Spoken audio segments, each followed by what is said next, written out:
Alright, let me break this down for you. Because if you're anything like me, a diehard Browns fan who lives and breathes every snap, every offseason headline, every rumor, you're exactly where you need to be right now. So go ahead, smash that subscribe button, hit the bell, and let's make sure you never miss a thing. Because what we're building here, it's not just another football channel. This is a home for real Browns talk. Deep dives, real analysis, film breakdowns, kind of gritty, unfiltered conversations we crave as true fans. Now let's jump right in.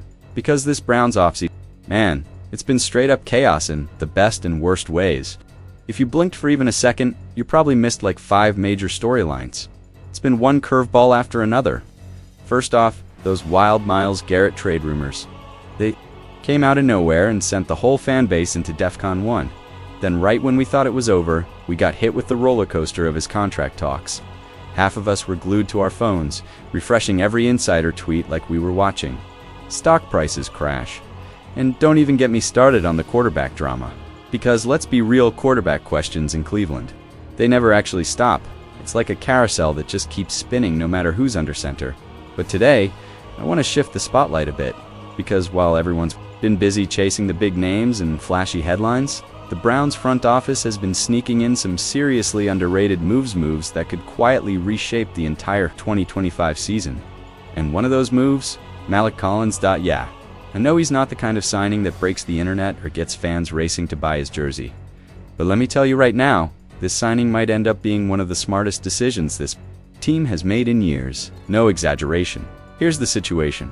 Collins became available after the Niners made a surprising roster cut, especially with extensions looming for guys like Brock Purdy and George Kittle. So it wasn't about Collins underperforming. This was just business, pure financial maneuvering, and the Browns. They didn't waste a second. They swooped in and locked him up with a 2-year, $20 million deal. Muscle to an already dangerous defensive line. And here's where it gets even better. The fit is perfect. Collins plays his best ball in an aggressive, attacking scheme. And that just so happens to be exactly what Jim Schwartz loves to run. I've been digging into the tape, and Collins, he's not just some big body eating up blocks, he's disruptive. He penetrates. He lives in the backfield. Over the last 4 seasons, he's consistently ranked in the top tier of interior pass rushers. According to PFF, he hasn't had a pass rush grade below 70 since 2020, and last year, he was 7th in the entire league in pass rush win rate among interior linemen. That's elite company. Now imagine that kind of interior pressure with Myles Garrett screaming off the edge. Quarterbacks won't have a pocket to step into. Add in Mason Graham, first-rounder, who's already flashing signs of becoming a 3-down B-stand. You've got a front that can collapse protection from every angle, but look, I'm not going to sugarcoat anything. Collins does have flaws. Specifically, his run defense. That part of his game has been shaky, with grades dropping into the 40s the last couple years. That's near the bottom of the league, and yeah, that worries me. You don't want to get gashed on first down and pray the pass rush saves you on. Environment matters. And in San Francisco, Collins was asked to do things that didn't really match his strengths. In Cleveland, under Schwartz, he's going to be unleashed, attacking, getting upfield, causing chaos. And I think that could help bring his run-stopping game back to a respectable level. Maybe not all-pro level, but good enough to stay out there on all 3 downs, and that's when things get exciting. Because with the depth we've got, no grit Collins, Graham, and guys like Ogbo Okoronkwo in rotation, we're looking at one of the deepest, nastiest defensive fronts in the AFC, maybe even the league. And in the AFC North, where every yard is a dogfight in the trenches, that kind of depth wins games. That finishes games now. I want to talk leadership, too, because that part often gets overlooked. Collins is heading into his 10th season. He's battled against every kind of offensive line you can imagine. That kind of experience is huge for someone like Mason Graham. Collins can show him how to prep for games, how to take care of his body, how to carry himself like a true pro day in and day out. That matters. Sure, there's a little risk here. Collins is 30, and for D linemen, that's around the age when wear and tear starts creeping in. But if we manage his snaps wisely, keep him fresh, use him in those critical moments. Steals of the offseason now. Here's the twist nobody's talking about. Well, everyone's fixated on the Garrett contract drama, or whatever the latest quarterback saga is. I truly believe the front office's masterpiece might be this Maliek Collins deal. It's quiet, it's calculated, but it's the kind of move that winning franchises make depth, experience, value. A guy who fits the scheme and still has gas in the tank? Yeah, we gotta go there. Because there are whispers coming out of Berea, and not just harmless chatter, the kind of whispers that tend to turn into smoke. And where there's smoke, Garrett is heated. I'm talking visibly angry about something that was said behind closed doors. Now, the details are murky. We don't know exactly who said what, or even the full context, but apparently, it involved a dismissive comment about Shedeur Sanders. Now, if you've been following Sanders out of Colorado, you know the hype is real. The kid has talent, swag, toughness, you name it. And apparently someone in the organization downplayed that, called it into question, and Garrett, he wasn't having it. He's always been a guy who wears his heart on his sleeve, especially when it comes to respecting other players and the game itself. Whether the comment was about Sanders' leadership, his skill set, or just what he represents as a Nuwara quarterback, whatever it was, it struck a nerve. And honestly, I get it. Garrett's been through every flavor of dysfunction this franchise has had to offer. He knows how fragile a locker room's chemistry can be, and he's not about to let some careless remark, especially about a young Q, derail the culture they've been trying to build. Because here's the truth, this kind of behind-the-scenes tension, it can destroy a season before it even starts. So, yeah, this offseason's been messy, it's been dramatic. But buried in the noise are some moves like the Malik Collins signing that could end up being the foundation of something special. Now you take that kind of hype and drop it into a place like Cleveland where the quarterback conversation never dies, and, of course, the speculation starts rolling. Could the Browns ever make a play for Shedeur Sanders? Could he actually end up here? Or, and this is where it gets murky, did somebody inside the Browns building already write him off? That's where this whole thing takes a turn. Because when you start hearing rumblings that something was said, something that rubbed Myles Garrett the wrong way, that's when you stop and pay attention. And trust me, if Garrett's genuinely upset, we're not just talking about gossip. There's probably some fire under all this smoke. And whether it's about Shedeur or something deeper, that kind of tension inside your building, that can shape the whole season before it even begins. But let me be clear, regardless of whether anything major comes out of this, one thing is already obvious. The Browns are building something. Some of it's loud, some of it's real quiet, but if you look close, you can see it coming together, maybe one of the most complete, most dangerous rosters we've had in a long time. So yeah, you're watching Garrett, and maybe you've got an eye on Shedeur. But don't sleep on Malik Collins either. That move right there, that could be the one we look back on when this defense starts wrecking people's Sundays. Now here's the part that really caught my attention. I started hearing whispers, small things at first, but the more I dug, the more it started to line up. Apparently, there was a closed-door conversation. Myles Garrett was in the room, and someone said something about Shedeur that just didn't sit right.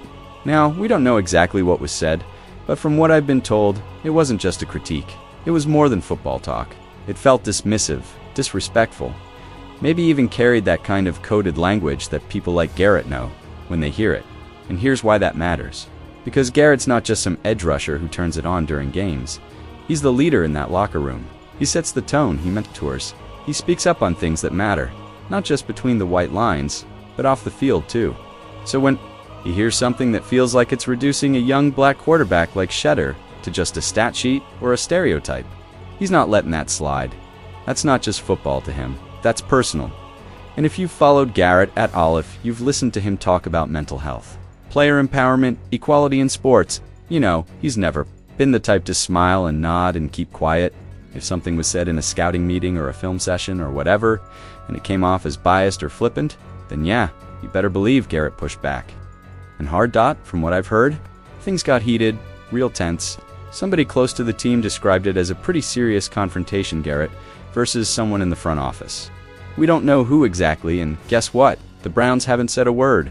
No denial, no PR spin, just silence. And in the NFL, silence can say everything.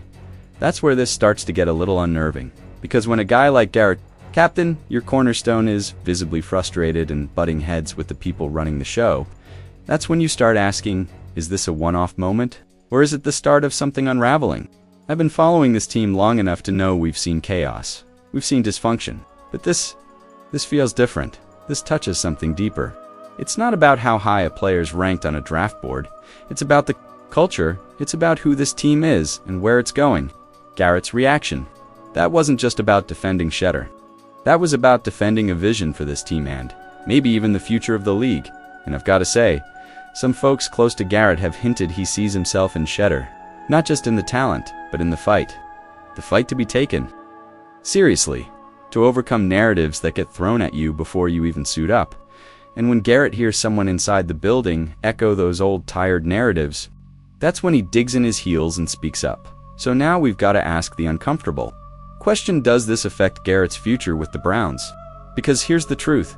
No matter how loyal a guy is, everybody's got a limit. And if Garrett starts thinking the folks upstairs don't really see the game or the players the way he does, that's a crack you can't ignore. That's not something that gets patched up with a quick apology. We've seen stars walk away over less, and Garrett's got plenty of good football left. He doesn't have to stick around if the culture feels off. And let's not twist this. This isn't about Garrett being too emotional or too sensitive.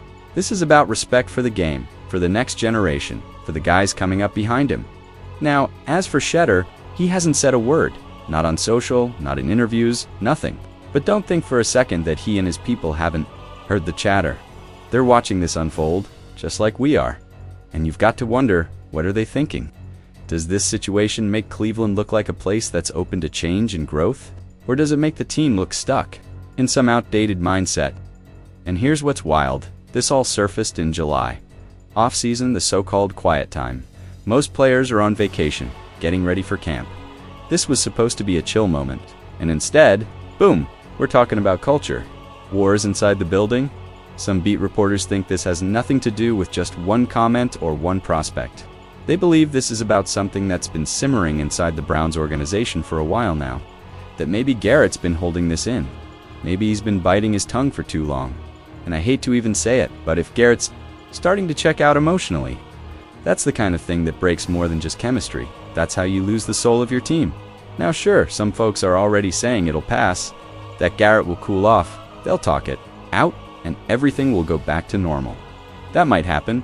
Or maybe the team tries to spin this into a leadership story. Myles is just passionate. He cares about the team. He wants what's best. And maybe all that's true. But we still can't ignore the root of the issue. Something got said. It didn't feel right, and Garrett wasn't going to stay silent. That matters. This isn't the old NFL anymore. Guys aren't afraid to speak up, and they're definitely not afraid to walk if they feel disrespected. If this issue doesn't get handled the right way, months from now we could be looking back at this moment as the start of a major shift in Cleveland, culturally or even on the roster. Because when your franchise player starts paying attention to what's being said off the field, that's when the team better start listening. So for now, we wait. Maybe a cryptic tweet shows up. Maybe someone finally speaks to the media. Or maybe it gets buried by a big trade. Or a shiny training camp storyline. But one thing's for sure, this isn't just about Shedeur Sanders anymore. It's about something way bigger than a scouting report. It's about identity. It's about future. It's about what kind of team we want to be. If you're still here, I appreciate you riding with me through this one. Drop a comment below, let me know what you think is going on here. And don't forget to hit that subscribe button. Because trust me, whatever comes next, we're going to unpack it right here. Together, go Browns.